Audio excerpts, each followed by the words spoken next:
Ja, jaz v bistvu sploh nisem hotel nehati, to je bil takrat največji problem. Ne bi jih rekel, da sem bil v depresiji, čeprav sem verjetno delno bil, je zelo vplival na moje razpoloženje fizično kot psihično, tudi oni ti spahnejo kolk, odrežejo kost, nabijajo bolj novo protezo. No, jaz sem v bistvu takrat, ko so se začele težave, sem bil v najboljših letih za ta šport.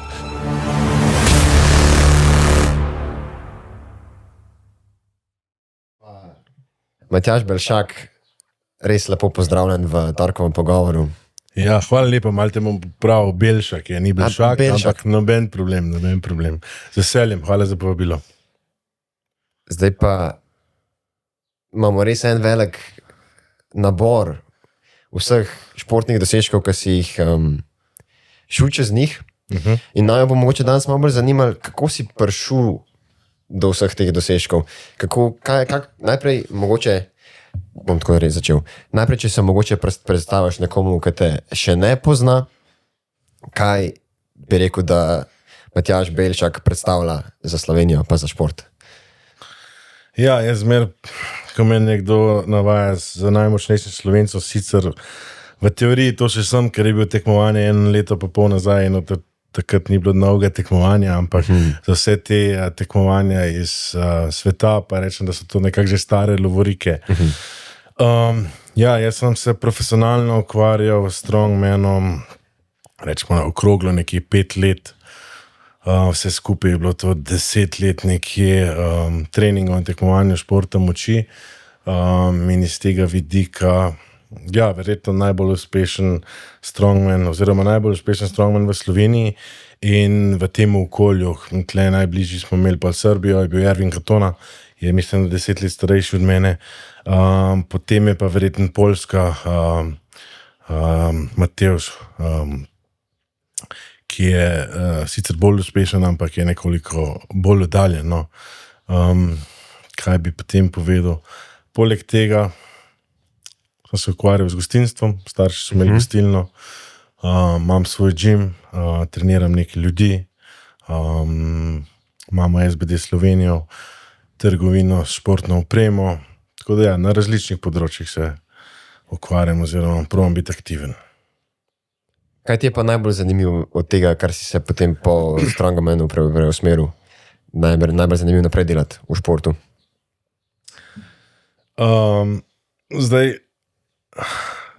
osebno je težko šport gledati iz istega vidika, ker veš, kakšne rezultate si včasih dosegal in ena največjih stvari, ki te vodi naprej oziroma vleče naprej, je ta napredek. Zdaj pač tega ni, moraš najti neke nove izzive, se pravi, to je lahko zdaj organizacija tekem, določene discipline, ki jih prej mogoče nisi počel, ali pa se pač zavedaš, da rezultati niso tako, ki so bili in probaš kot nekako zbrisati te osebne rekorde in jih na novo postavljati. Tako da moraš pač najti veselje v nečem v manjših stvarih kot prej, oziroma v drugih stvarih, bi rekel. A polka si nehal profesionalno, torej zdaj nisi več profesionalen strongman, si kdaj želel iti nazaj? Ja, jaz v bistvu sploh nisem hotel nehati, to je bil takrat največji problem. Meni se je 2017-2018 takrat začel ta problem s kolkom.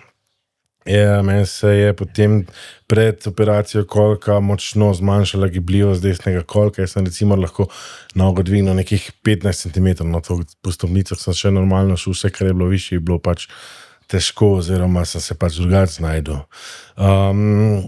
Sam bi želel ta šport početi oziroma se z njim ukvarjati nekje še zdaj, oziroma tam nekje do 35-37 leta. Ampak so situacija drugače prinesla, tako da sem se mogel takrat s tem sprijazniti, pa se nekaj časa nisem. Se pravi, težave so se začele 2018 oziroma 2017 začetek, ker sem potem še tekmoval do 2020, ampak je bil očiten problem pri nekaterih disciplinah. Tako da 2018 sem lahko še normalno tekmoval, 2019 se je že poznal pri velikih disciplinah, 2020 sem potem zadnjo tekmo profesionalno oddelal Arnold Classic, ker sem bil kvalificiran v finale. Potem sem pa 2020 zaključil s to profesionalno tekmo, 22 operacija kolka. Potem pa itak, če se z nečem takim ukvarjaš, ki ti je hkrati, kako bi rekel, neka ljubezen, prihodek, pa še tak del časa, ki ga posvečaš v življenju, je pač to težko sprejeti. Ne bi lih rekel, da sem bil v depresiji, čeprav sem verjetno delno bil, no, je zelo vplival na moje razpoloženje fizično kot psihično, tudi mogoče pol leta prej in vsaj pol leta kasneje.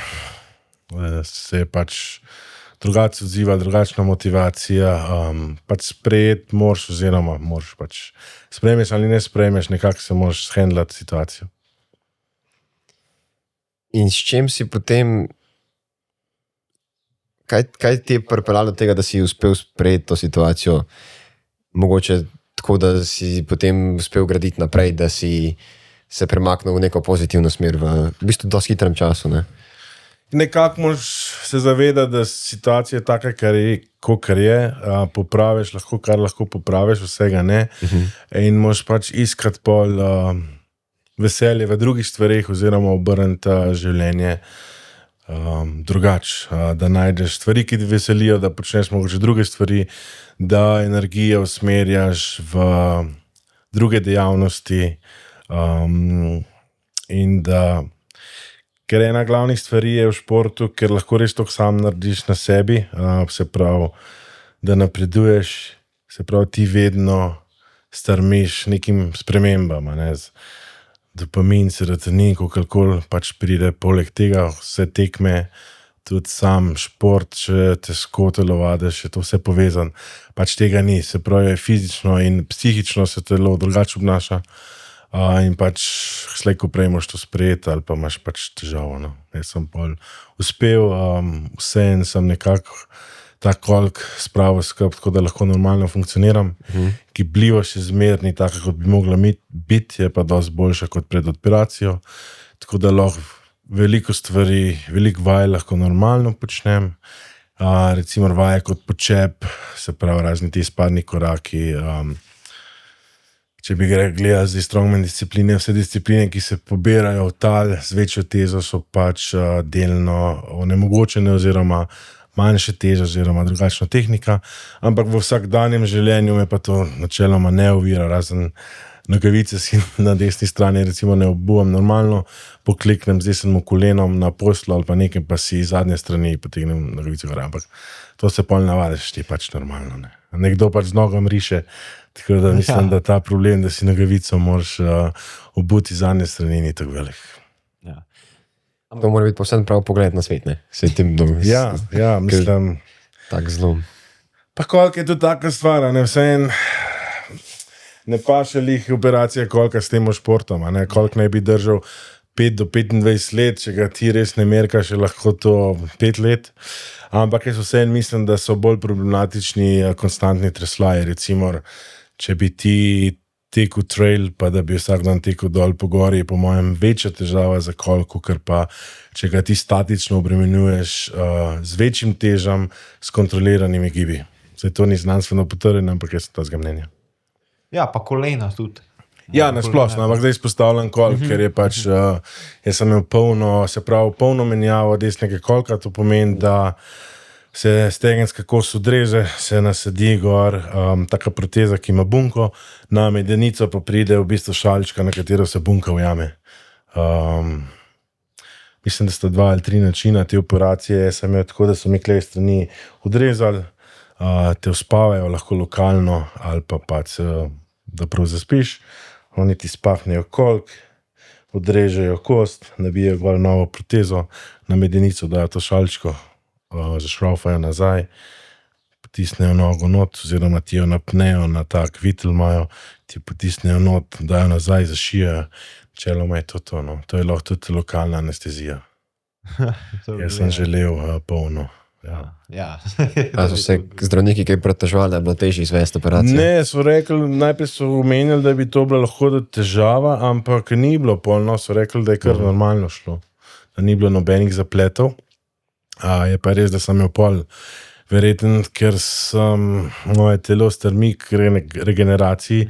Meni se je v bistvu kle tvoril kakor kostna tvorba. Jaz imam v stegenskih mišicah, v zgornjem delu ob protezi, imam tako za eno pest, mislim, da se reče osteofiti. To je kot neki takih strtki, ko iz kosti oziroma ko iz mesa nastaja kostne. Se pravi, prehitna regeneracija, ne vem pač. Sem bil tudi na pregledu glede tega, da bi to odstranil, ampak mi je kirurg svetoval, dokler ne bo to povzročalo večjih težav, ne pač pustim noter. In glede na to, da se profesionalno več ne ukvarjam, sem se odločil, da ne bo tako, kot je predlagal kirurg.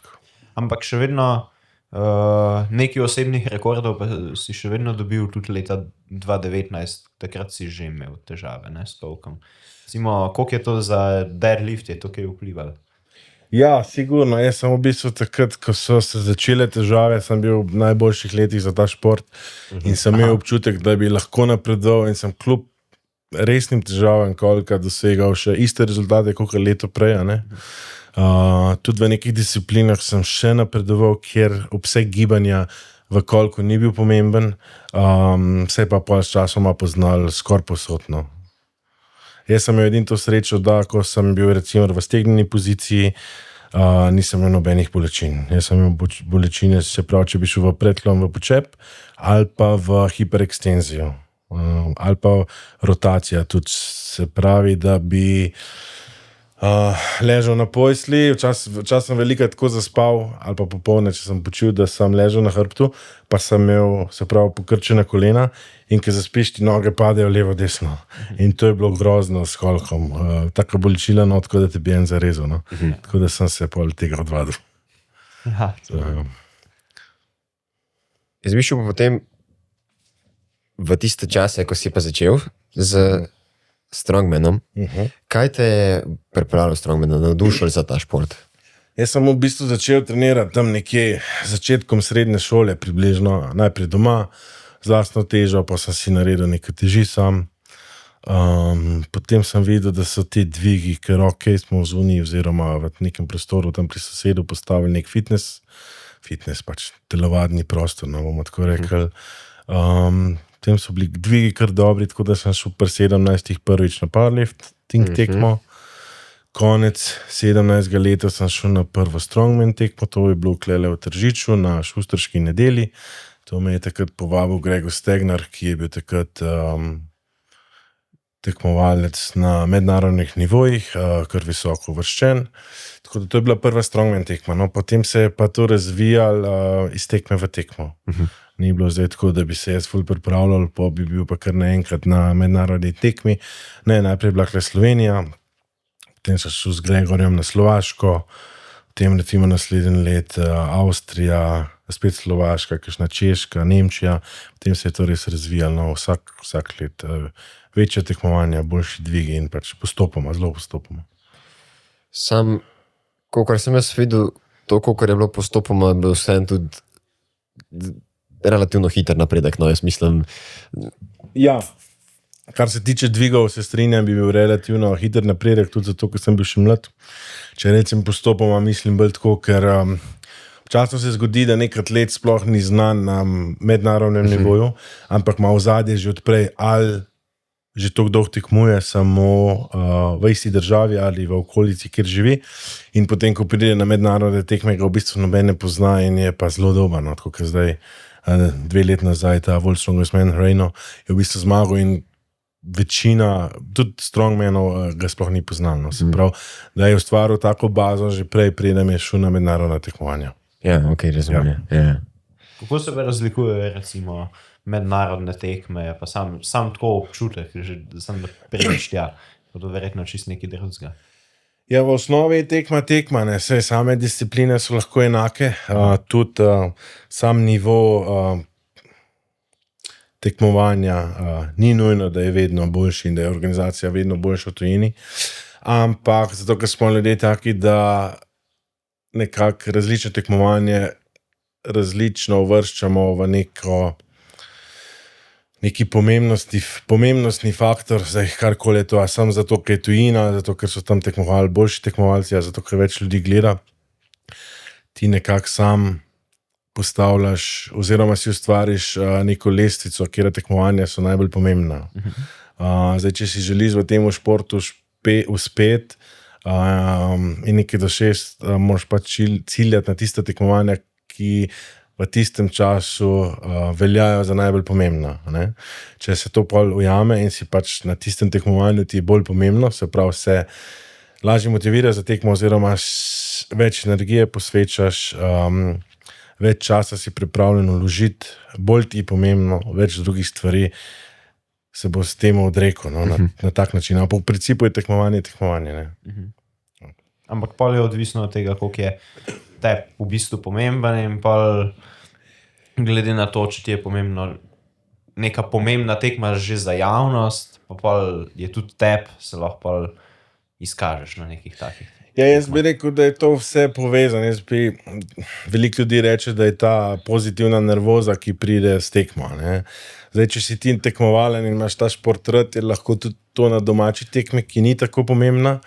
Če je pa to tuja tekma in je tebi osebno zelo pomembna in potem še veš, da jo več ljudi spremlja in da je dejansko na papirjih po statistiki bolj pomembna, je to pol povezano eno z drugim. No? Je pol tudi tebi bolj pomembna in pač ta krog se sklene.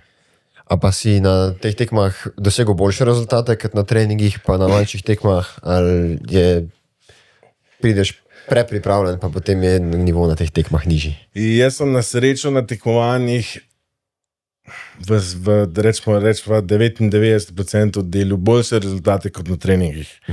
Sama ta adrenalin, ki ti daje dodatno moč in volja in želja za rezultatom, je meni pozitivno vplivala na rezultate. No, tako da se je tudi že zgodilo, če nisem dober treniral, premalo spal, narobe treniral, preveč delal, da sem recimo spomnim se enkrat, ko sem se pripravljal za Arnold Classic Španijo, se pravi Evropo, mislim, da je bilo to za 2016, sem v bistvu nek carry, z neko relativno normalno težo, takrat nekje 400 kg, sem komaj nesel na treningu.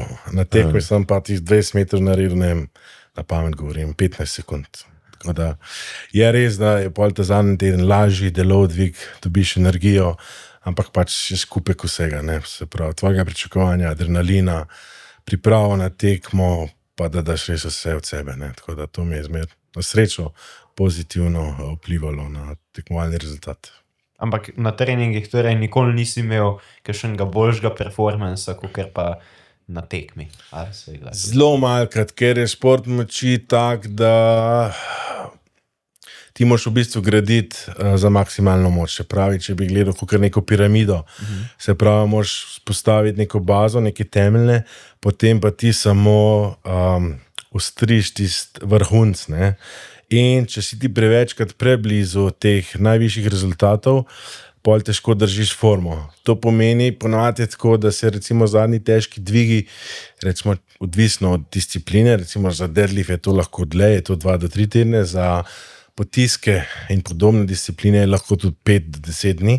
Se pravi, ti narediš zadnji zelo težek trening za mrtvi dvig oziroma deadlift nekje 10 do 20 dni pred tekmo. Ne? In tudi ta dvig naj bi bil tako, da ne bi bil sicer zelo težek je lahko, ampak ne sme biti tako blizu, da bi lahko vplival na rezultat čez, se pravi, 10 do 20 dni. Ne? Tako da v idealni poziciji, ne vem, na pamet govoriš, planiraš narediti na tekmi deadlifta 400, boš recimo na treningu naredil zadnjo težko dvojko na recimo na 370, 380, približno. Kar je še vedno zelo blizu, ampak je v procentih toliko manj, da imaš neke te rezerve, da lahko se pa spočiješ in na tekmovanju dvigneš več. Pa še tako je.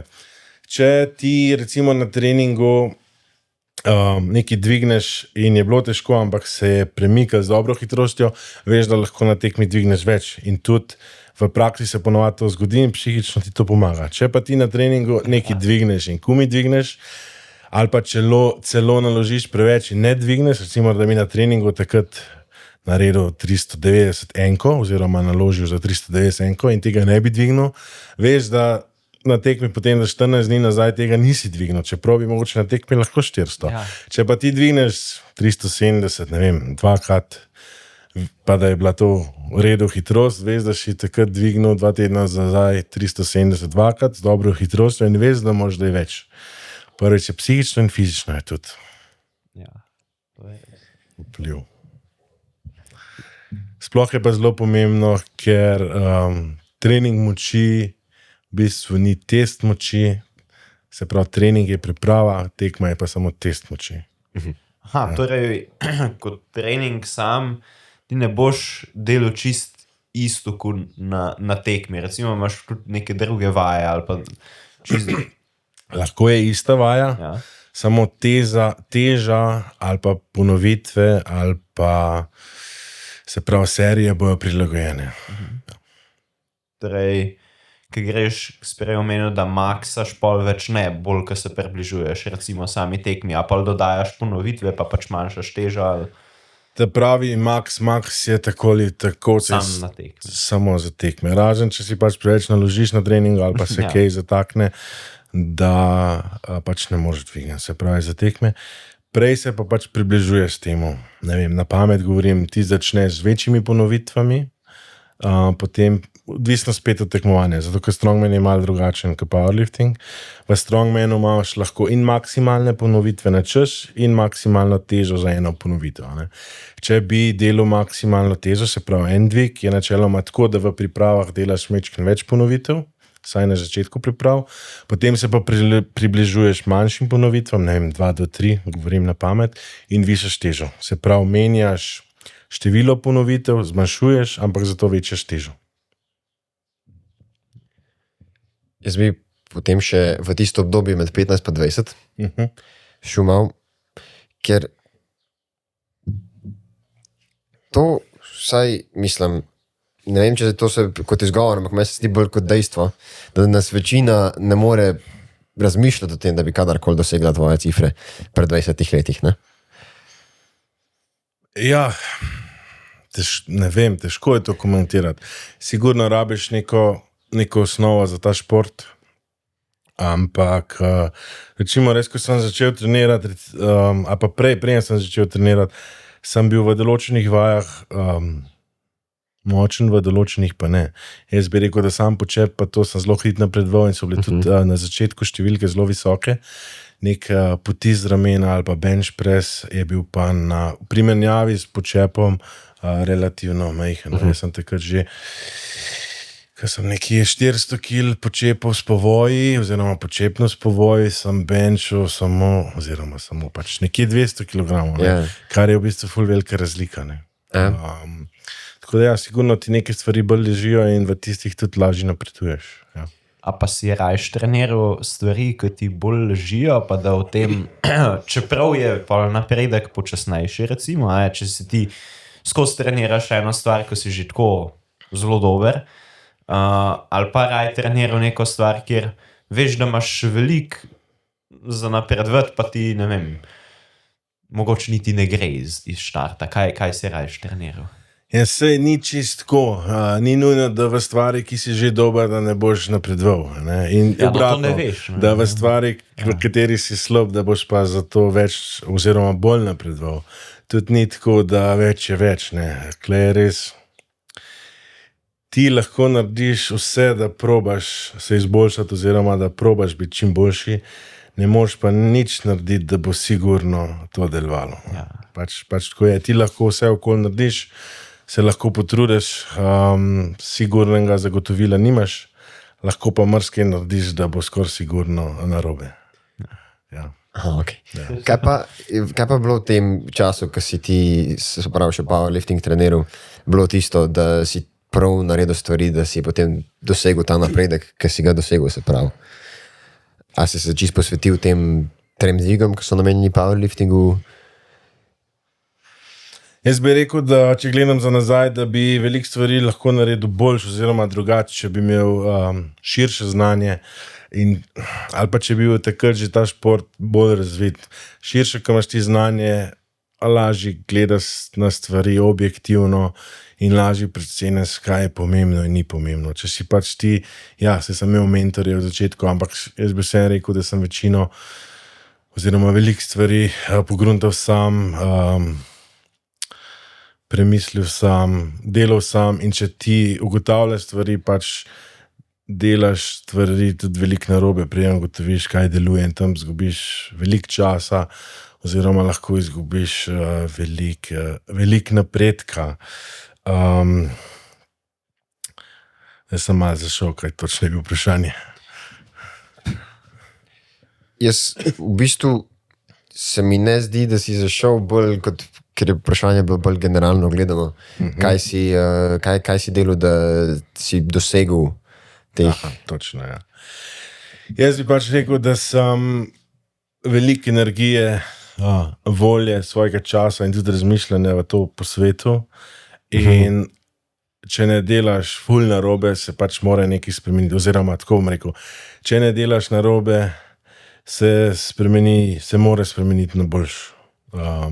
Če daš pač ti toliko treninga, toliko hrane poješ, probaš dovolj spati, razmišljaš v disciplinah, razmišljaš, kakšna je tehnika, zakaj je takšna, ker če ti sam treniraš, nimaš nekega trenerja, moraš ne samo, da pravilno izvajaš stvari, moraš najprej razumeti stvari, da jih lahko potem pravilno izvajaš. Ker če imaš ti nekoga, ki ti vse pove, kako in kaj, lahko ti sam pravilno izvajaš, ne veš pa ozadja. Če pa ti moraš sam priti do tega, moraš pa nekako razumeti, da lahko pol pravilno delaš, po mojem mnenju.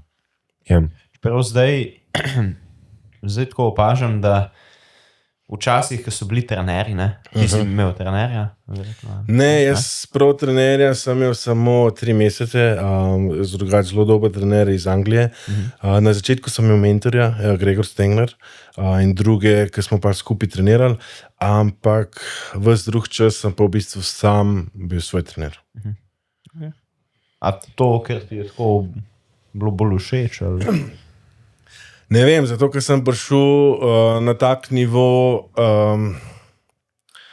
da sem veliko stvari znal sam.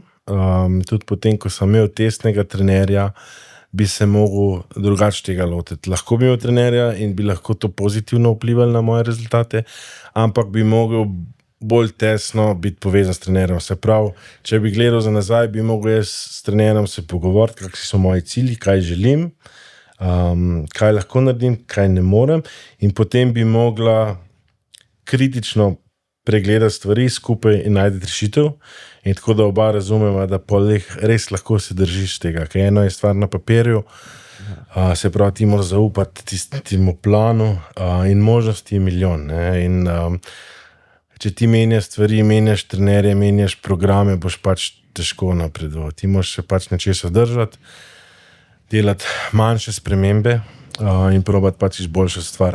Če veliko skačeš iz programa na program, je tako, kot pravijo, da je na drugi strani zelena bolj trava, na drugi strani trava bolj zelena, ne. Pač delaš to in gledaš, kaj in ti izgleda tam boljše, in potem, ko zamenjaš spet obratno, namesto da bi izkoristil čas in vložil trud tam, ki si. Torej nekako v smislu tudi, da v tisto, ko že vidiš, da si dober, recimo v nekih disciplinah čist, da nekako bolj na tem delaš, kot v nečemu, ki si malo slabši. Da izkoristiš tisto, da dobiš nek vrh v nečemu, ki si imaš predispozicije. To bi pa rekel, da je oboje pomembno. Ne samo to, ampak da moraš gledati bolj sistematsko. Se pravi, moraš se zavedati, kako se strongman tekmovanja točkujejo. To je v osnovi zelo enostavno. Če na kratko povem, če ima tekma 5 tekmovanj, če je 10 tekmovalcev, v vsaki disciplini dobiš točke. Prvi tekmovalec dobi 10 točk ali eno, vse en, ko obrneš točke. Se ponavadi je tako, da prvi tekmovalec, če je 10 tekmovalcev, dobi 10 točk, zadnji 1 točko. Se pravi, na koncu šteje samo število točk. Se pravi, kaj bi klej izpostavil, da ni za skupno zmago oziroma za skupno dober rezultat, ni pomemben. Ti si lahko recimo prvi v tudi 3 disciplinah, pa če boš zadnji v 2, te bosta verjetno prvi 3 prehiteli. Se pravi, v povprečju, oziroma v večini primerih je tako, da so oni tekmovalci najbolj uspešni, ki so povprečno dobri v vseh disciplinah, v kakšnih disciplinah pa mogoče najboljši.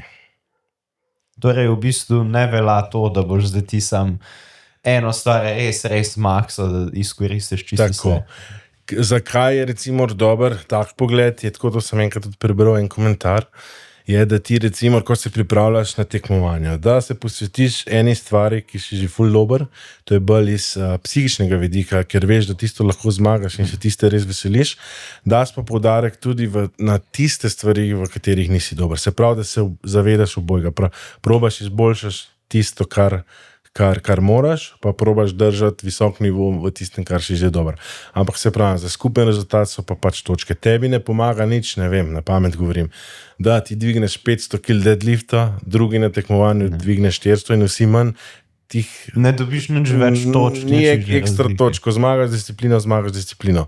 Tako da boš, da dvigneš v takem primeru 401, pa si prvi, pa ti stane nekaj energije, pa probaš čim boljš oddelati vsa druga tekmovanja oziroma vse druge discipline. V redu. Zdaj mi je veliko bolj jasno. Ampak se pa potem tudi če bi pa 520 kg dvignil, bi se pa potem tudi 4 kot svetovni rekord, ne?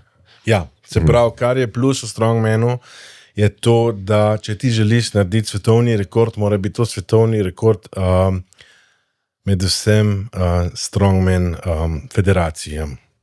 Se pravi, to je drugače pri powerliftingu. Se pravi, pri powerliftingu vsaka federacija podpira svojo federacijo in bo rekla, če je v tisti federaciji največja dvignjena številka, bo pač svetovni rekord.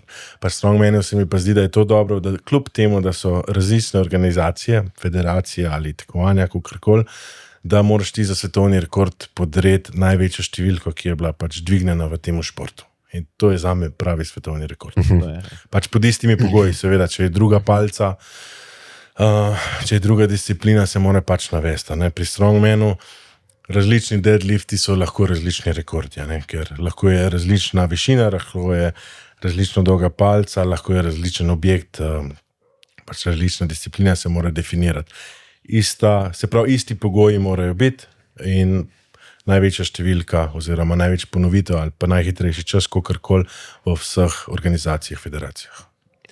Ampak to pomeni, da powerlifting federacije ne štejejo vašega svetovnega rekorda kot veljavnega?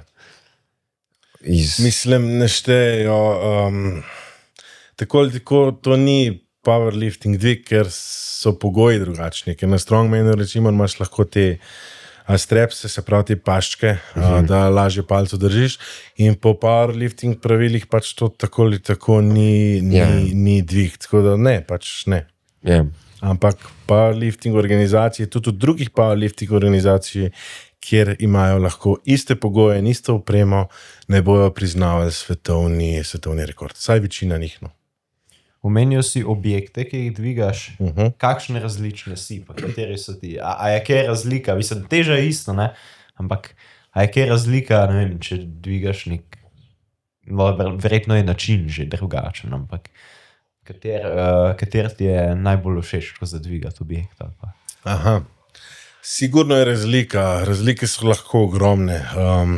Prvo je se pravi sama oblika, velikost tega rekvizita objekta. Se pravi, bolj ko je stvar večja, je sam vzvod oziroma ročica je drugačna. Če pač ti držiš, ne vem, neko kuglo, ki bo imela majhen primer in bo ista teža, bo teža bližje telesu in te bo manj vlekla naprej. Če je ena stvar bolj oddaljena, bo ročica na telo večja, se pravi, bo vzvod na sklep večji in lahko povzroči občutek večje teže. Se pravi, to si najlažje predstavljamo, ali mi držimo, ne vem, 10 kg vrečko iz nakupovalnega centra takole ob sebi, ali držimo desno ob stegnu, ali pa držimo stegnenimi rokami. Se pravi, sama ročica povzroči občutek večje teže, potem imamo pa še razne stvari, koliko je res velik, kje primemo, ali lahko sploh kje primemo, a objekt se pravi, ta rekvizit drsi, ali ima neki zaprijet, ali so ostri robovi, ali je trd objekt, ali je mehek objekt, pač ogromno dejstev, ki pač vpliva na to, kako se tega lotiti in kakšen bo tudi pol dvig. Pa mene zanima, ker jaz glih študiram prehrano, me zanima, kako je pa glede prehrane, ker to rabiš pa res veliko pojesti, verjetno. Kako je glede tega? Zdaj, bolj ko se strongman razvija, bolj resno jemljajo tudi prehrano, ker je tudi nivo v športu zmer višji. Vseeno bi rekel, da prehrana v strongmanu, ne bi rekel, da ni tako pomembna, ampak ne rabiš gledati za vsako malenkost. Se pravi, ti moraš zaužiti dovolj kalorij, da si v nekem plusu, da lahko napreduješ. Koliko je to približno za... Jaz sem nekje 7000 kalorij jedel v tekmovalnem času, ja, na mojo težo. V tekmovalnem ali trening času? A se to razlikuje? To je v bistvu zelo podobno. Načeloma bi v tekmovalnem tednu porabil več kalorij, kot je pa v tekmovalnem tednu. Ker v tekmovalnih tednih sem jaz recimo treniral še ponedeljek, torek, pa že to lažje kot pred tekmo, oziroma kot druge tedne. Sredo mogoče kakšen čisto lahek trening, ali pa sploh ne, potem pa do tekme ponavadi prosto. Se pravi, imaš več treningov imaš ti pred tekmovanjem ali pa po tekmovanju. Tako da iz tega vidika bi načeloma porabil, oziroma porabiš več kalorij, ko se pripravljaš. Sigurno je pomembno, se pravi, spet je, koliko se poglobimo v to stvar. Gledamo samo, da nekako osnovno se zdravo prehranjujemo, pa imamo dovolj kalorij, ali gremo pol korak dlje, da gledamo, kaj jemo, kdaj jemo, ali gremo pa še korak dlje, da zdaj so že toliko daleč, da imajo veliko atletov, za katere mislim, da nimajo probleme s sladkornom, imajo pač tale krogec, ki je povezan z, se pravi, sladkorjem v krvi, da lahko res spremljajo skozi sladkor v krvi in s tem tudi povezan inzulin in kako se pač Pa nimajo sladkorne. Jaz predvidevam, da ne, ker ima to veliko tekmovalcev in ne verjamem, da imajo vsi probleme s sladkorjem oziroma z inzulinom. Ja. Tako da jaz bi rekel res, koliko se posvetiš, ampak to je spet odvisno. Za nekoga, ki nima neke osnov prehrane, bo mogel verjetno drugače začeti, kot pa nekdo. Recimo, da dam primer.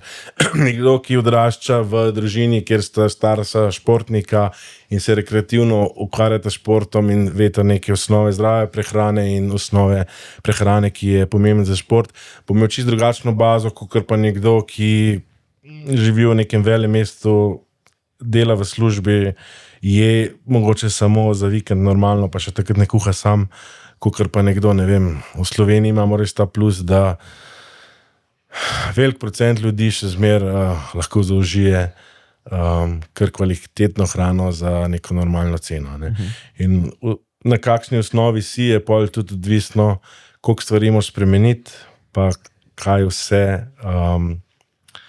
na kaj vse moraš dati poudarek. Potem pa spet odvisno, koliko želiš prehrano spremljati, ne? Ker eno je, da imaš ti vse vnaprej napisan, pa se držiš tega. Drugo je pa, da imaš ti pokrite neke osnove, česa se držiš in greš pol tem spontano, če lahko temu rečem, se držiš teh svojih osnov. Jaz sem pač na tak način probal rešiti stvar.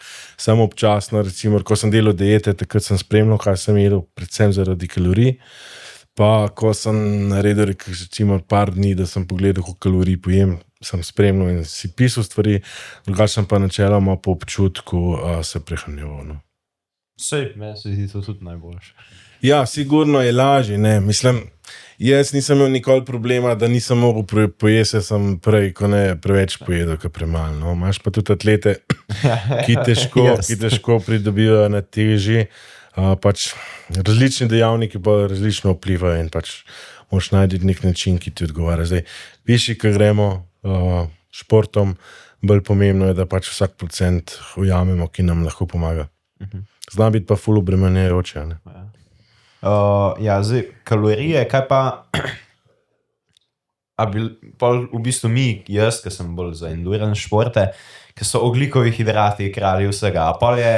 Pa so beljakovine isto v strongmanu, powerlifting, da so beljakovine najbolj pomembne?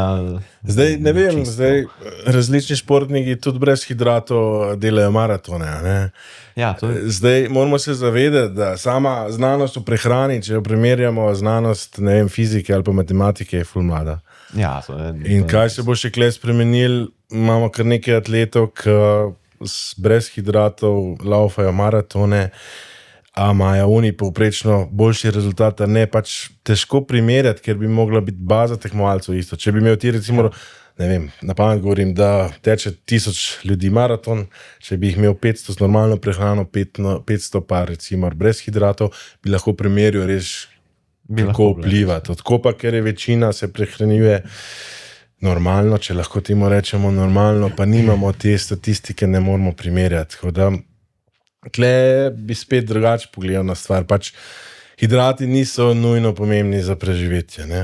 Če gremo v osnovo, beljakovine pa maščobe so. Ne? Beljakovine pač rabimo za gradno, za vzdrževanje, maščobe rabimo tudi za hormone in nekateri vitamini se topijo v maščobah. Tako da to je zaenkrat, kar vemo, znanstveno dokazano, da rabimo. Oglikovi hidrati, sigurno, če se ukvarjamo s športom, saj za športne moči, jaz ne poznam nobenega, ki bi v daljšem časovnem obdobju bil brez hidratov tekmoval in se pripravljal. Tako, no, mogoče je kdo, ampak jaz ne vem za nobenega. Pač hidrati imajo pač svoj učink, ki na najvišjem nivoju, jaz mislim, da se pač športih močeh pozitivno vpliva na rezultat. Kaj pa? Lahko sem nekaj. Ja.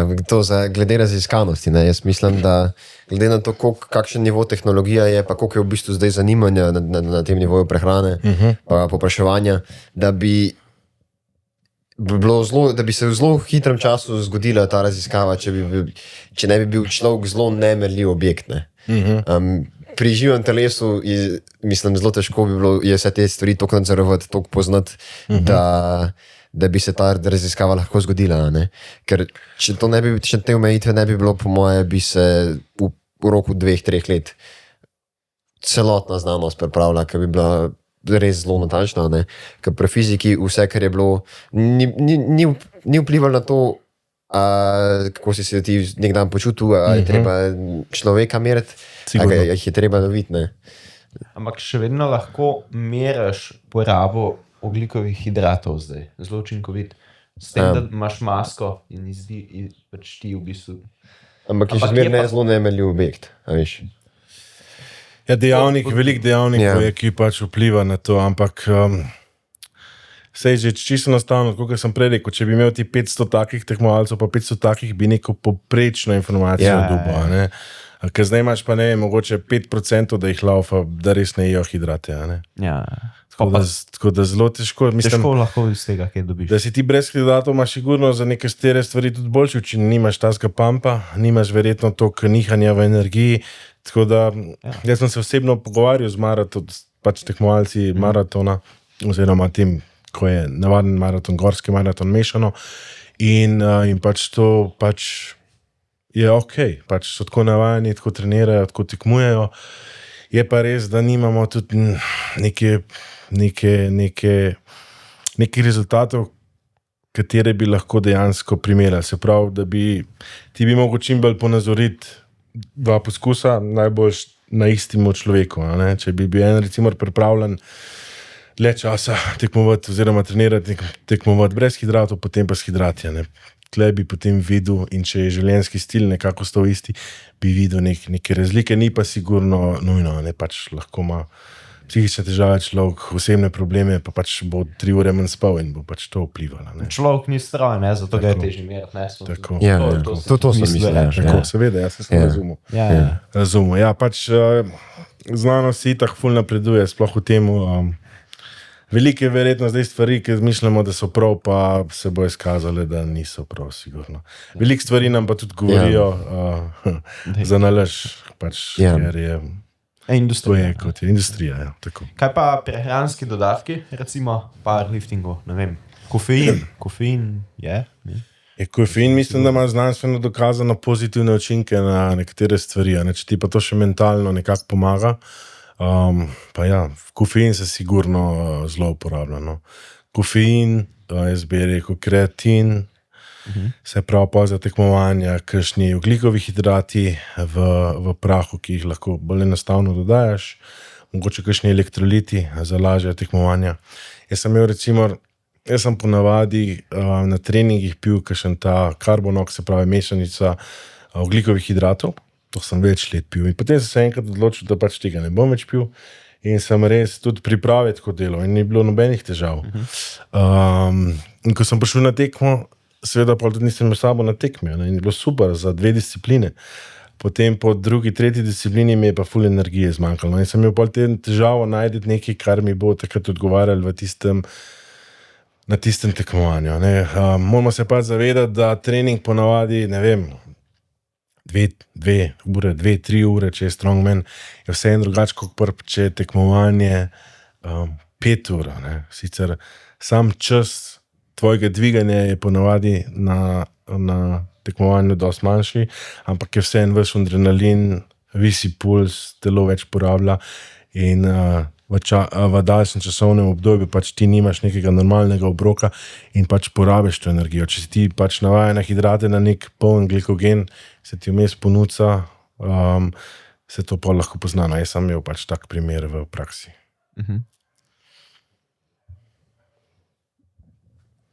Ampak kaj pa trening, recimo, kako sam nek trening poteka?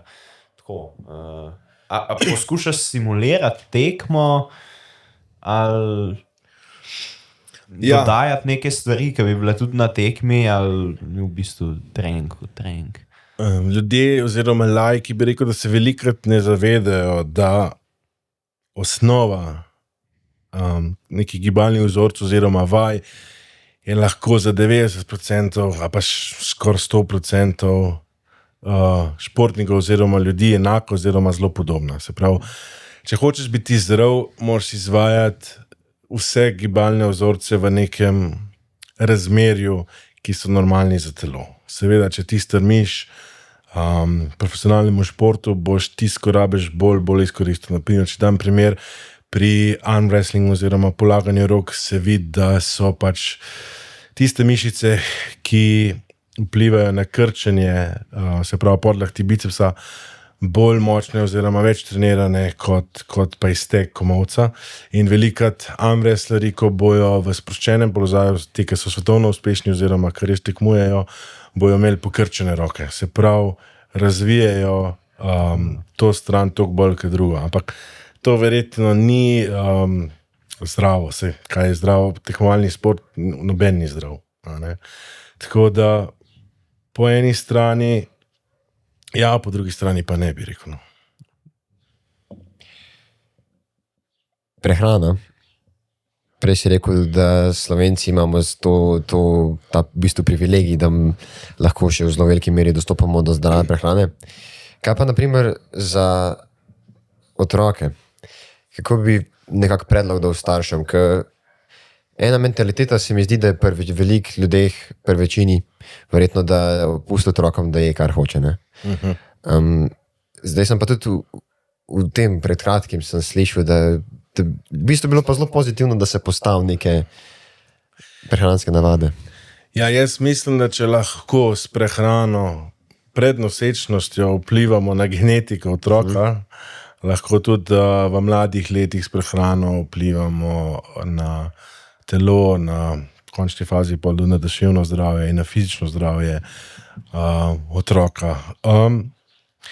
Jaz bi vse rekel, da je stvar te splošne razgledanosti, oziroma ni kle samo razgledanost, velikrat ljudje tudi vemo, kaj je prav, ampak se pač tega ne držimo oziroma nas zavedajo, pač se zavedamo kakorkoli. Če imamo neko zdravo osnovo, mislim, tako bi rekel, če imaš ti doma večino stvari, ki so ok za prehrano, se pravi, gremo nazaj, se pravi, na prvotna živila, kaj je to, recimo, če dam primer meso, ne boš ti kupil polisalamo, pa polisalamo je pojedel pol kile, če že moraš kot atlet pojesti pol kile mesa ali pa več, boš pač kupil, ne vem, neko meso sveže in bo sprobal iz tistega narediti nek obrok oziroma živilo, ki je čim manj obdelano. Če pa že kupujemo neke mesne izdelke oziroma predelane izdelke, pa je to bolj kot dodatek oziroma res neka kot kulinarična jed ali pa obrok ali pa kakorkoli pač. In če imamo mi neke osnove, recimo, če imamo doma prava živila, se pravi meso, zelenjavo, sadje, ne vem, karkoli, česa se držimo, žitarice, jajca, otrok v bistvu sploh nima priložnosti vsak dan jesti, ne vem. Ali pa če gremo zdaj za zajtrk, zakaj, oziroma kje so ti zajtrki, ki so kosmiči, vijolični, roza, modri, čokoladni kosmiči, pač kruh, ki ima v bistvu 100 živil, oziroma 100 živil, ki vemo, da za kruh rabimo 3-4 živila. Zakaj bi, v bistvu, kako smo do tega sploh prišli, da otroci strmijo nečemu. Spet je kle industrija, spet so kle reklame, spet je kle televizija, in pač to se mi ne zdi prav, ne.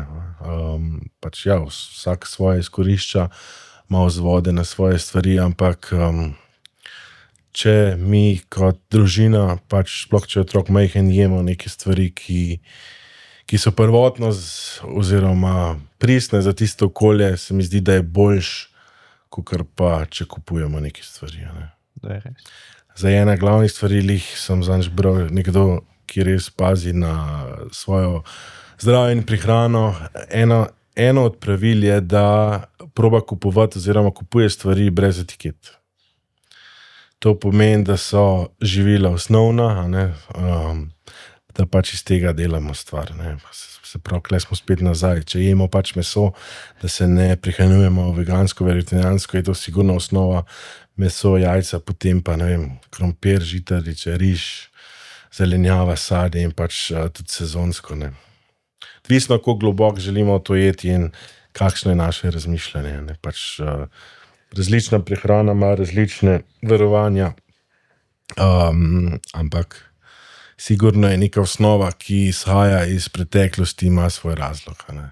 Tako, kot imajo klasične ali pa tradicionalne jedi nek razlog, zakaj so bile takrat na tistem področju. Za različne dele sveta. Lepo si to povedal. To kar velikrat vprašam to vprašanje, ampak vedno dobim isti odgovor, ker je sicer tako najbolj realen, se mi zdi, ampak kaj pa spanje na drugi strani, ne? Pa vprašam, kaj se ti zdi bolj pomemben, spanje ali prehrana, pa se vedno, brez enega, mislim. Brez enega ni drugo, ja. Ja, ampak tako. Ker si omenil prej spanje. Ja, razumem. Jaz bi rekel spet, kako bi zdaj to primerjal, kaj je bolj pomembno, ne, se pravi, brez hrane ne moreš preživeti, brez spanja pa tudi ne. Tako da kle je pomembnost, jaz bi rekel, da je kle 100% pomembnost na obeh stvarih. Zdaj, koliko se boš res temu posvetil, koliko boš izkoristil, je pa druga stvar, ne. Vemo, da pač brez enega ali drugega ne moreš. Recimo, kle bi bil mogoče pameten podatek, ker se pogovarjamo o spanju in prehrani, in tudi recimo eni ljudje oziroma koristijo razne droge. In ena glavnih stvari je, da ti lahko primerjaš dva človeka. Lahko jemljeta iste količine droge, lahko se isto zabavata, lahko živita isti lifestyle, ampak če bo en se relativno normalno prehranjeval in normalno spal, bo kljub isti količini drog lahko čist zdrav, drug pa ne. Ja. Se pravi, samo spanc pa prehrana, kljub isti količini drog lahko ful vpliva. Ampak ne samo količina, tukaj mene tudi zanima, recimo, spanja pa prehrana, ne. Kdaj, kaj, ne, recimo, a je bolj pomemben tebi, da spiš ob ta pravih urah ali da ješ ob ta pravih urah? Kaj pa tako? A obstajajo ta prave ure, kdaj lahko spiš pa ješ? Ja, jaz mislim, da ja. Ja. Okay. Ker zdaj znanost zagovarja, ja, zdaj, kaj je prava ura, sigurno odstopa, tudi od tipa človeka, kje živimo, kaj smo prej počeli. Meni osebno, ampak mi ne rada zmer odgovarja, da grem spat ob 10 in spim nekje do 7.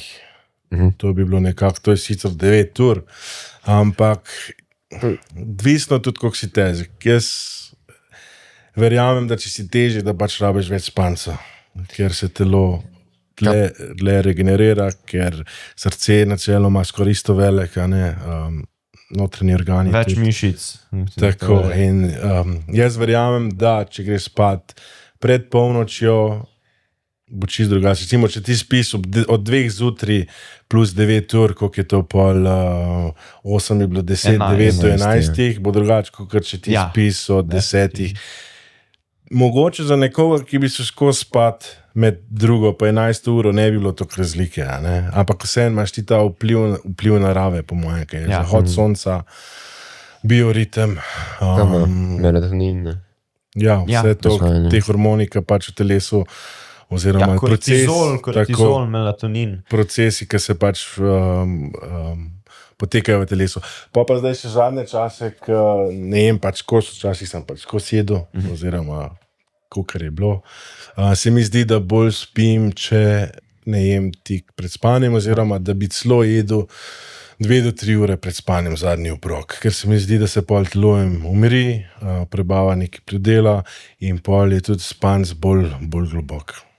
Tudi potem, ko gremo recimo na 30-35 let, je pomembno, da ne pijemo ful zvečer, da se pol ne zbujamo zaradi urina, ne, ker je mehur zmer manj prožen. Ampak odvisno od ljudi pol. Ampak v osnovi bi rekel, da ja, da zadnji obrok, da bi bilo zelo dobro nekje 2 do 3 ure pred spanjem in spanec nekje ob normalni uri, jaz bi rekel. Za večina ljudi bi bilo dobro okoli 10 ure. Potem pa eni rabijo pač 6 ur, eni 7, eni 8, eni 5. Verjetno manjka 7 ur je za večina ljudi bolj subjektivno, kot objektivno, dovolj spanca. Ne vem, mogoče se motim, mogoče ne.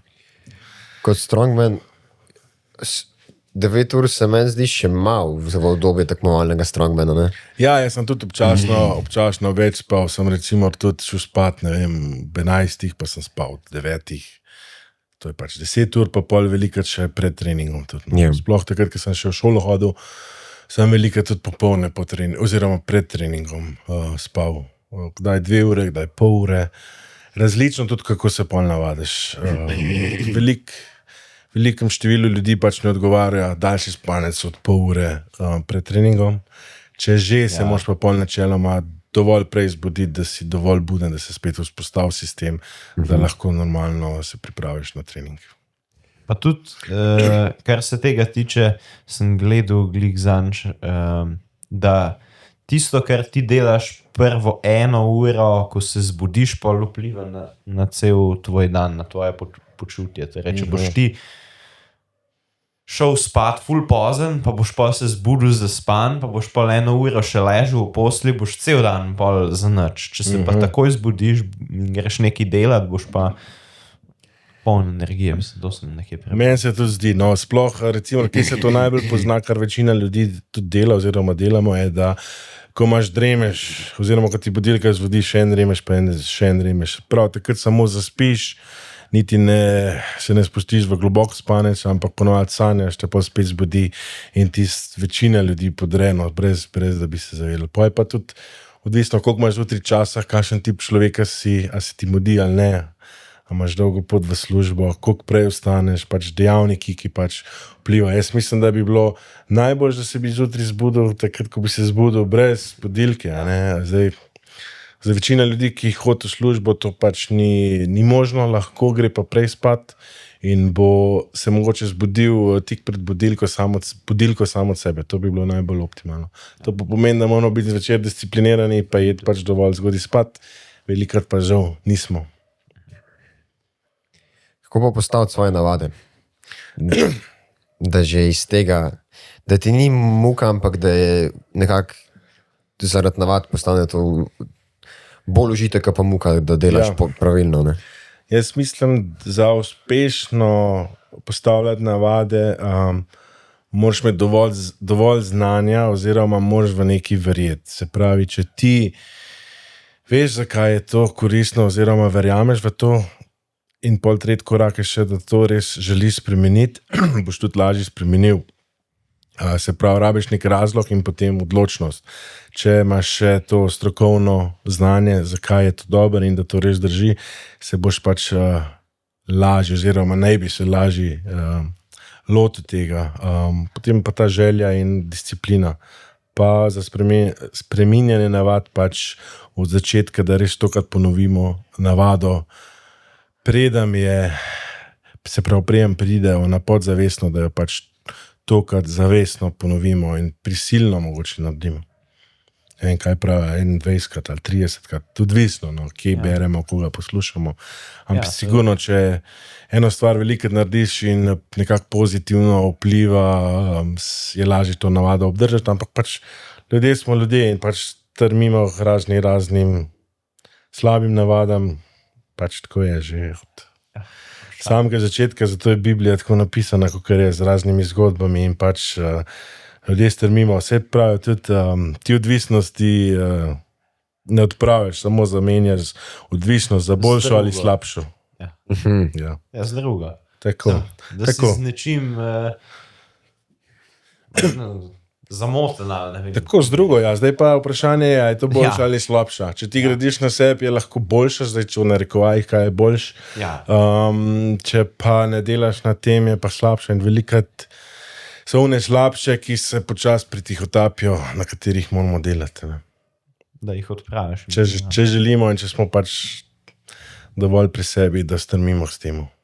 Kaj pa na tekmah, recimo, ki si potoval, mislim, povsod po svetu, pa spoznal verjetno ogromno ljudi, koliko si se, a na tekmah se tako pogovarja z drugimi, pa si deliš kakšne take nasvete ali pa ideje, ali bolj ni tako. Ja, jaz sem bil v onem času strongmana, ko se je strongman ful razvijal. Sem recimo tam 2015, 16, 14, ne vem, zdaj čisto točno po letnicah, ko sem tekmoval v Angliji, so bile prve tekme še v zunaj na stadionu, se pravi v odprtem. Potem smo pa 2017 takrat dosegli nek ta high, 2017-2018, ki je Eddie Hall 2017 naredil svetovni rekord. Takrat je bil, če se ne motim, to najbolj tvitana stvar tisti vikend v celi Angliji, ne glede na tematiko. Ne? Ja, so je pa. Takrat se je pol tudi dvignilo, se pravi, število obiskovalcev, nekje 7 do 10, 12 tisoč ljudi je prišlo tekmo gledati, ampak to so vse plačljive vstopnice. Mi smo tekmovali takrat po teh stadionih, ki so drugače koncerti noter. Tako da se je ta sprememba bila takrat zelo velika. No. Pa zate pozitivna? Ja, seveda, sigurno zame je tudi pozitivna in nekako v pravi smeri je šel strongman od takrat. Potem pa spet se pravim, odvisno od tekmovanja, odvisno od vsega. Ampak še vedno, tako, je tako vzdušje bilo, da si pol dajal tako na svet? Ali? Ja, v bistvu nisem odgovoril vprašanja. Ne, sej, si pa nekaj drugega. Ja, se prav to sem hotel povedati. Ko sem jaz začel tekmovati, večina oziroma veliko tekmovalcev, če niso bili v bližini tiste države ali kraja, je prišla na tekmo sama ali pa plus ena mogoče. Se pravi, si se ali mogel pomagati skoraj da ne, ali pa si avtomatsko se pač združil. In z večina imamo še zmer kontakt, smo v kontaktu, sem v kontaktu. Ti si recimo zjutraj vstal in si so pač so tekmovalcem skup na zajtrk. Pač enim si se več združil, enim manj, tako baš v razredu. Ne? Pač imaš ljudi, ki so ti ljubši, ljudi, ki so ti manj ljubi. In tudi na samem tekmovanju, če si kaj pozabil, so ti pač tekmovalci posodili. Ne? Pač, ko si bil pač ti na vrsti, si pač dal tisto, kar si lahko, načeloma pa te osnovne stvari si zmer, so ti tekmovalci pomagali, smo se tudi skupaj združili, smo šli potem, kar je plus pri strongmanu je, da vsaj takrat je bilo, no, zdaj za te večje tekme niti ne vem, kakšna je navada, ampak po tekmovanju tuširanje in skupna večerja. To je bila pač neka navada, ki se je držala in smo se pol podružili. Eni so šli prej spat, eni niso šli spat. Pač, odvisno, kako si na tekmi oddelal. Tako, kako si tekmo nadelal, kakšne si imel navade, kdaj je bil let, pač različni dejavniki, ampak sigurno je drugače kot v drugih športih. Že sem to, da ti priješ sam na tekmo, si v to ne ravno prisiljen, ampak verjetno, da se boš združil s tistim, ki ti je takrat bližje, večja, kot pa če imaš ti ekipo 10 ljudeh. Ne. So bili pa tudi takrat že tekmovalci, ki so imeli pač zraven 50 ljudi. Trenerja, dva, ki sta mu pomagala, maserja in pač on se je družil pač bolj s svojimi, ne, pač logično. Ja. Ampak je, kar se tiče strongmana, ja, vsi reče, da je neka povezanost, ampak ne verjamem, da je v vseh športih je tega več v enim, tega manj. No. Na koncu je še vedno tekmovalnost. Ja, na koncu seveda ti hočeš, da ti narediš najboljš, ampak načeloma na drugega ti težko vplivaš. Ti lahko vplivaš nase in s tem na rezultate tekmovanja. Ja.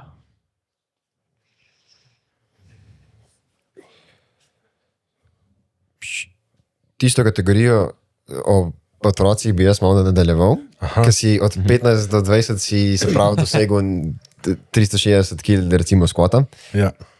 Pa ena velika percepcija se mi zdi, da ni varno dvigovanje pri teh letih.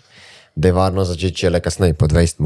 Vsaj tako je bilo meni rečen, ko sem se zbiral športe. Tako, to je dolg držal za neko resnico, ampak moramo spet tako gledati. V času odraščanja sigurno je telo malo drugače, kot ti že odraščaš. Se pravi, ti z nekim nepravilnim pogledom oziroma delovanjem na športu lahko negativno vplivaš.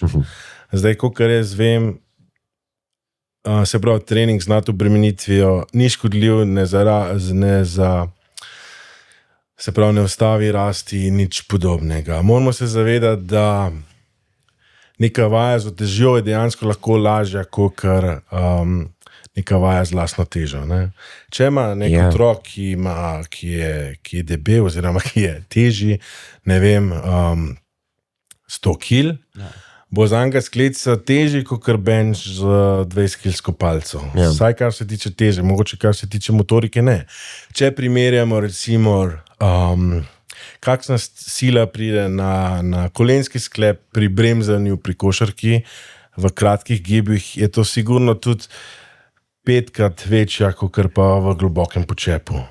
Zdaj, pa manj kontroliran, ne? Bolj kontroliran. Jaz mislim, da vsi, tudi otroci, ki so stari, ne vem, ki hodijo, pač lahko delajo neko nadobremenitev, katera bo primerna, če bo vadba temu primerna in tudi neko razmerje, se pravi, ne more nek 5-leten otrok vsak dan delati isto težo, isto vajo, pač mora biti podrazgibano, se pravi, mora biti spet v pravilnih razmerjih. Ni pa potrebe, da mladostniki res dvigujejo neke maksimalne teže, pač tudi zakaj, dobro, ja, če tekmujejo, pač nek kratek priprava pred tekmovanjem, ja, drugače pa nasplošno, ne, kot tudi ostali tekmovalci, ne. Zato bi rekel, da lahko trening z nadobremenitvijo ima ful pozitivnih učinkov, če to pravilno uporabljamo v treningu. Jaz bi rekel, da je to najbolj pomembno, pa da se zavedamo, da razni športi z lastno težo lahko pri določenih gibih povzročijo veliko večjo silo, kot pa vaja z nadobremenitvijo. Pač to je ena teh stvari, ki je zelo pomembna, bi jaz rekel. Je pa tudi tako, nekdo, ki bo šibek, oziroma ki bo za svojo tezo šibek in če pravilno izvaja vajo, ima po mojem mnenju manjšo možnost poškodbe, kot pa nekdo, ki je zelo razvit in bo isto vajo izvajal z isto tehniko. Ker je pač sklep, tetiva je tetiva, kljub temu, da se ojača, pač mišica je pa lahko 10-krat močnejša. Jaz mislim, da če bi oba isto vajo izvajala, da bi bila tehnično oba isto podkovana, ima tisti, ki ima maksimalno moč, manjšo možnost za poškodbe. Jaz to primerjam z avtom. Lahko imaš ti dva ista avta, 2.0 motor, en bo imel 100 konj, en bo imel pa 300 ali pa 500 konj. Pač tisti, ki ima 300 konj, moraš paziti, kaj počneš, koliko delaš, kdaj so servisi, koliko pogosto so obrati visoki. Če imaš pa tisto konj, nek star avto, pa lahko skoraj vse z njim počneš, saj če v nekih normalnih merah. No. Če je pa nepravilna tehnika, je pa pač druga stvar. Ne. Tako kot otrok je skoraj da neelastičen, če je otrok zdrav. V bistvu se lahko dojenček, mislim, da je to prav nek sindrom, dojenček se lahko v rojstvu drži z eno roko celo svojo težo. Če pogooglate, imate, ne vem, poznate, imate slike, kjer doktor drži kuli, pa se dojenček drži z eno roko. Večina odraslih to ne more narediti. Pač ja. A da bi si na eni roki. Ja. To pač ni tako enostavno. Ne? Tako da jaz mislim, kar fali zdaj v teh časih za mlade, sploh za fante, je to zdravo primerjanje, pririvanje. Recimo, če bi rekel, igriva rokoborba. Pač tega manjka v 90% vseh mladostnikih. Se pravi, to bi bilo za razvoj dobro, psihično, fizično, za koordinacijo, za samo energijo, hormoni se bi drugače postavili, energija bi šla v pravo smer. Seveda, ne moramo probleme prekriti z vadbo, ampak neka osnova bi bila čisto drugačna. Ne.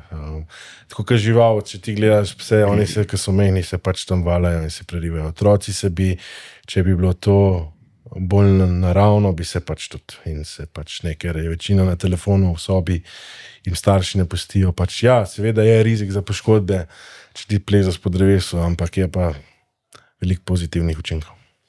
Pa sej primerjave so v redu, dokler da se ne začneš z nekom primerjati tako, kot si prej rekel, nezdravo primerjanje, ker pa v bistvu, če se pa z nekom primerjaš non-stop, pa si nesrečen lahko, zato ker pa v resnici je vedno nekdo se pojav boljši od tebe. Ja, zdaj moramo zavedati, moramo se vprašati, kaj je naš cilj. Če hočemo mi tekmovati, po mojem mnenju ni dovolj, da se primerjamo sami sabo. Čeprav na končni fazi ti vplivaš naše in lahko s svojim rezultatom vplivaš na drugega, ampak ti, če češ pač zmagati, moraš biti boljši od drugih. Ti se moraš pač primerjati, zato je ena od glavnih dejavnikov, zakaj šport to raste, ker ljudje vejo, kaj je že mogoče in pač napredujejo. Ni pač vse samo, da več spijo, tudi seveda, znanost gre naprej, vse gre naprej, ampak eno je pač samo te informacije, zavedanje, podatke, ki imamo in da vemo, da to lahko izboljšamo. In jaz mislim, da je isto pač v športu, v življenju, zdaj potem pa kjer od stran želiš jeti, pač sej se v življenju se pač posod primerja, pač ti daš lahko otroku medaljo za 10. mesto, sam ne vem, bomo to pozitivno vplivali na njega, ko bo star 20-25 let ali negativno, to se treba pač vprašati, ne?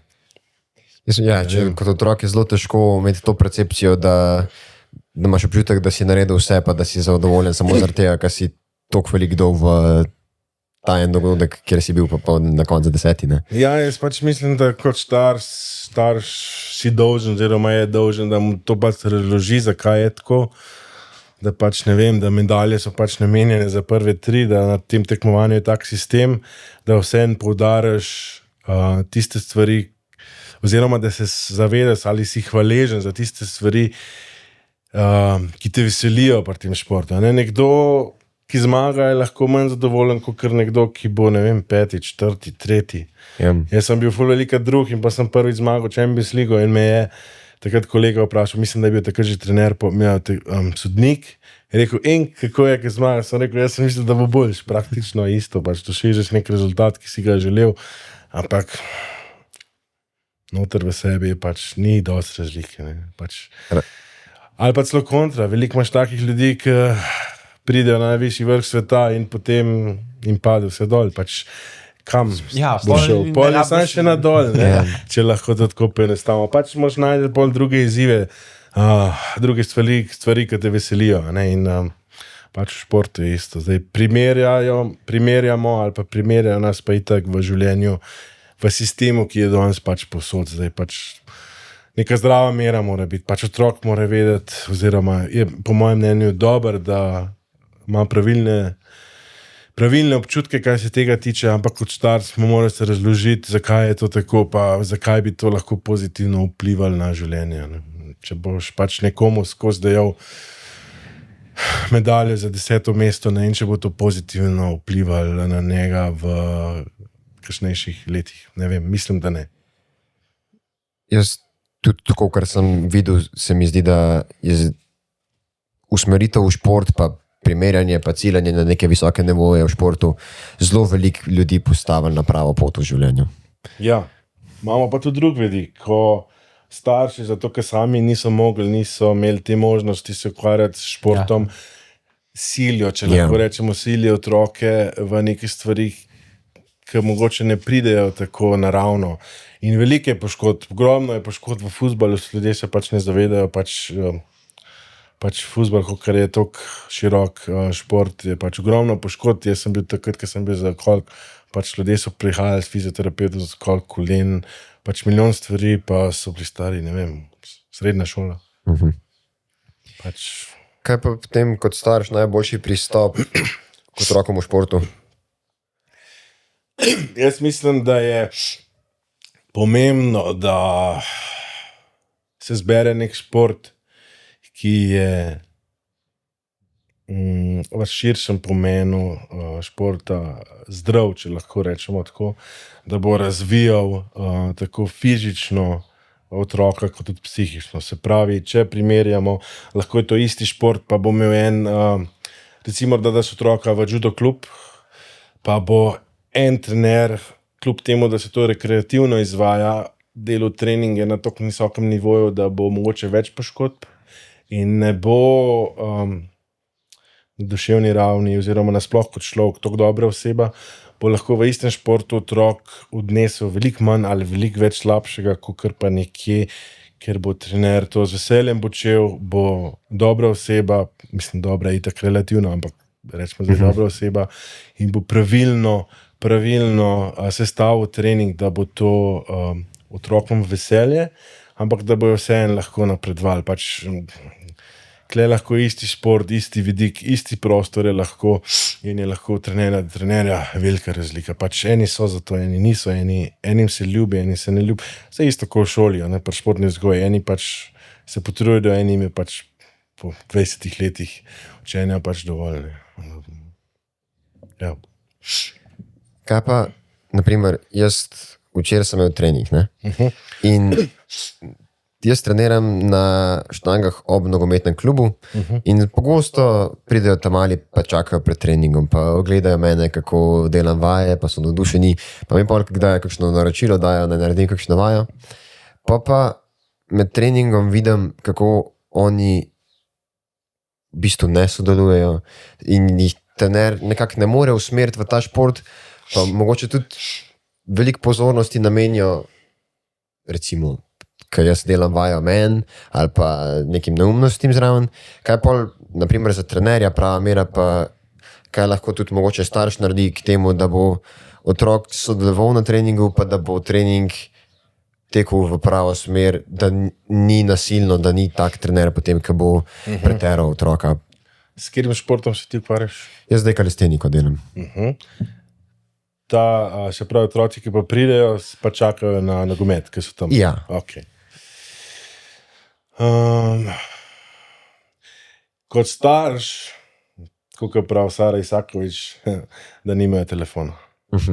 Pač screen time, ki je tudi pri meni, ampak pri enih še pač veliko višji, pač tako negativno vpliva psihično in fizično na telo. In pač eden glavnih problemov je to, da otroci niso skoncentrirani, niso željni sodelovati in nek tak začaran krog, se pravi, ne morajo, ne želijo, ne znajo. In to je pač povezano z eno z drugim. Se pravi, vsi ti kratki videi nam dajo neke navade, da se pozornost preusmerja, da so različne tematike tako pogosto.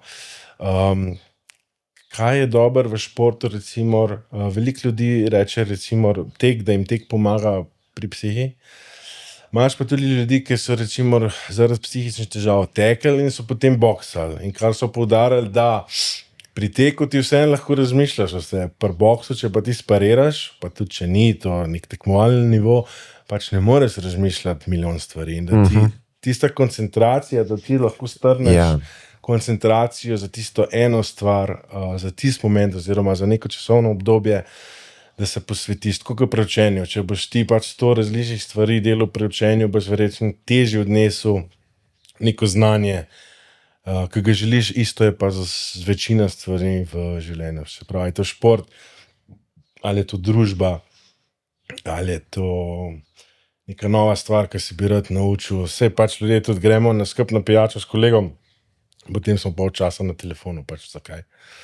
Pač ne rabimo, ne, mislim, na telefonu, zakaj pol greš, ja, in pač jaz sam uporabljam preveč telefon, ne vedno, ampak dostikrat preveč in čutim, da je psihično, da sem pač drugače razpoložen. Lih ti kratki videi, se pravi, Sara Isakovič to primerja z nekim učinkom telesa, ki je včasih bil nujen za preživetje, se pravi, ti si videl neko sled poškodovane srne, karkoli in si temu sledil, da si dobil hrano, da si preživel. Tle pa se pravi razvijalci teh medmrežij, socialnih omrežij, reklam, vsega tega, ta mehanizem v telesu izkoriščajo, tako da smo mi čim več na telefonu. Potem ti kratki vidi, prvič zgubimo ful časa, drugič smo mentalni, čist povozeni, psihično pol povozeni in pač začaran krog.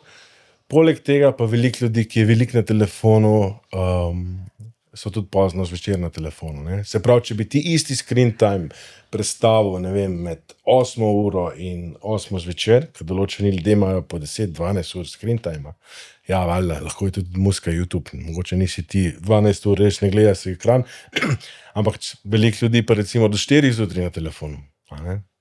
In če bi ti to predstavil isto število ur, se pravi v nek... Čez dan bi vse bilo drugače. Eno je se pravi ta svet, se pravi modra svetloba, drugo je pač čas, ki ne spimo, pa pač tudi psihično. Vse, če ti gledaš nek akcijski film tik pred spanjem, pa potem zaspiš pred televizijo, je ful velika verjetnost, da boš nekaj sanjal, ali da bojo nočne more. Da se bo zbudil. Tudi, da se bo zbudil, ali pa meni se zdi, da tudi sanja. No? Meni recimo sladkor se mi zdi parka, če tik pred spanjem jem sladkor ali pa ogljikovhidrate, ne vem, verjetno bo sladkor. Slab spal, pa tudi se mi zdi, da je pol večja verjetnost za neke nočne more, oziroma za sanje, ki so bolj negativne. Ne vem, je to slučajno ali pač ni, ne vem, mogo bi pač... Jaz mislim, da ni. Pač neka energija se tam neki se pač ustvarja. Bolj, ker razmišljaš pred spanjem o random stvareh. Nagnjenje so sigurno. Ja, tako da, če prijemo nazaj, no kaj kot starš, jaz mislim, da to, se pravi razgledano starša, da lahko pol določene stvari razloži, a ne? Pa zdaj, če je starš veliko časa tudi na telefonu, se ti ne preživljaš, a ne? Če starš ne bo otroku nas razložil, potem bo otrok na telefonu pač začaran krog imamo spet. Starši so pa pač na telefonu, ker so 8 ur v službi, 6-7 ur spijo, nekaj naredijo za družino in pač ti dejansko ti zmanjka časa, pač ljudje bi mogli imeti več časa, več bi mogli brati, manj uporabljati telefon, več biti z naravo, ampak pač večina nas to ni. Zdaj, veliko ljudi že je, veliko ljudi se tega zaveda, moraš pa pač nekako izstopiti iz tega začaranega kroga, če bi temu lahko tako rekel. Kaj pa umetna inteligenca, recimo, veliko se, tudi jaz, veliko, ne da bi se sam potrudil pa v nečem razmišljal tudi za trening, ampak samo vprašam in pa se tega, ker držim, mislim, pač ne razmišljam več toliko o tem, a bi bilo pa to zares zame dobro, ampak samo vprašam in pa delam to, kar mi reče umetna inteligenca. Jaz mislim, da po mojem mnenju plusi pa minusi, če ti inteligentno se pravi, uspeš uporabiti za to, da ti ona izlušči neke informacije, za katere bi ti porabil več časa, pač lahko prihraniš na času. Če boš pa ti zdaj, dam primer, ti boš nekaj po Googlu in boš oziroma dal v ChatGPT, porabil 1 uro namesto 10, drugih 9 ur boš pa na Instagramu in TikToku, pač nisi dosti veliko naredil. Energijo boš dal drugam, če pa ti za nekaj, kar bi, ne vem, jaz dostikrat imam neke vprašanja, ki bi mogel iskati to, tle časa, v urah nekoga spraševati in neke osnovne podatke, informacije, ki ti poda zelo hitro in iz tega lahko pol izhajaš. Ne. Se mi zdi, kar se tega tiče, pač zelo dobra stvar. Ne. Je pa sigurno res, da če mi beremo, se moramo spet skoncentrirati, moramo energijo dati v eno stvar, moramo biti fokusirani in tudi velika ChatGPT oziroma umetna inteligenca pač skrči stvari. Če boš ti prebral več različnih stvari, boš imel pač tudi širše znanje, ki ti bo lahko pomagalo drugače razumeti ali pa tudi vidiš širšo sliko. Pač ni to, ki strgano iz konteksta lahko. Tako, Ne? tako. To se mi zdi tudi pomemben, da imaš nek kontekst, neko celoto, pa lažje z tega zveš. To, jaz bi se še malo oprl na telefone, ker to sem jaz zelo veliko razmišljal, pa kdor je do zdaj uspel pogledati, mislim, da mu ne bo zmanjkalo koncentracije, da bi še to poslušal. Ja. In to je, jaz sem razmišljal o rešitvah, kako bi se dal postaviti prav softversko rešitev, ki bi stremela k temu, da bi reševal ta problem z telefoni. In zdaj sklep je bil, da je to rešitev, ki se praktično ne bi dala izvesti tako, da bi jo ljudje uporabljali. Pa ali ne vidim, mislim, jaz sam bi si zelo želel, da bi uspel nekaj tazga narediti, ampak da bi kdorkoli uspel nekaj tazga narediti, kar bi v resnici usmeril uporabo telefona v pravo smer, ampak v osnovi se mi zdi, da ni dovolj želja, da bi se ta stvar izvedla. Se to je logično. Ja, Ker pač potrošna industrija, telefon je ja, brezplačen oziroma celo plačljiv za onega, ki ga uporablja. ja, Digitalna stvar, na katerem ti pač stvari prodajajo. Ne. Če imaš pa brezplačen YouTube, pa pač gledaš, Ja. ne, ali plačaš mesečno, ja, ali pa pač gledaš stvari in pač potrošnja je tako narejena zdaj. Jaz mislim, da kle bo ta tehnologija delila pač na une ljudi, ki bojo to želeli spremeniti in lahko in na une, ki pač ne bojo. Isto kot prehrana, zdrava prehrana.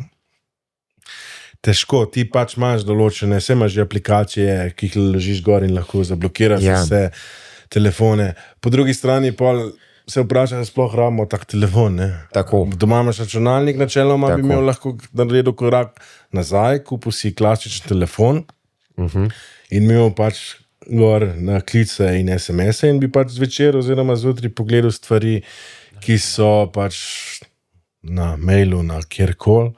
Ampak pač navada je taka, ljudje tudi zdaj greš, ne vem, nekam greš, dobiš nek mail, pač lahko nekaj rešiš, se ni zmer samo za neumnosti. Ne? Ja. Pač rešiš nekaj v eni minuti, ki bi tako mogel včasih, ne vem, ti je pobral cel dan, ampak pač zmer več bo te stvari. Bolj, ko bo šla tehnologija naprej, se isto je v zaposlovanju, a ne, in, ne vem, pri delavcih. Pač ti imaš neko tehnologijo, ki ti olajša delo, ampak zato, ker ti olajša delo, bo nadrejeni oziroma tisti, ki zaposluje, dal ti pa drugo delo. Saj ne bo te on plačal za 8 ur, da boš ti samo 3 ure delal. Pač.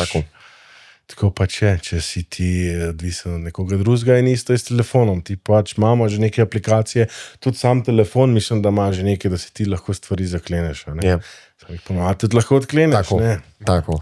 Ja. Zdaj pa, po mojem, najlažje je, jaz sem vmes imel neke poskuse, da sem imel nek star telefon, ampak me je ponovadi zavedel z raznimi izgovori sam v sebi, da pač rabim, ker moram pogledati mail.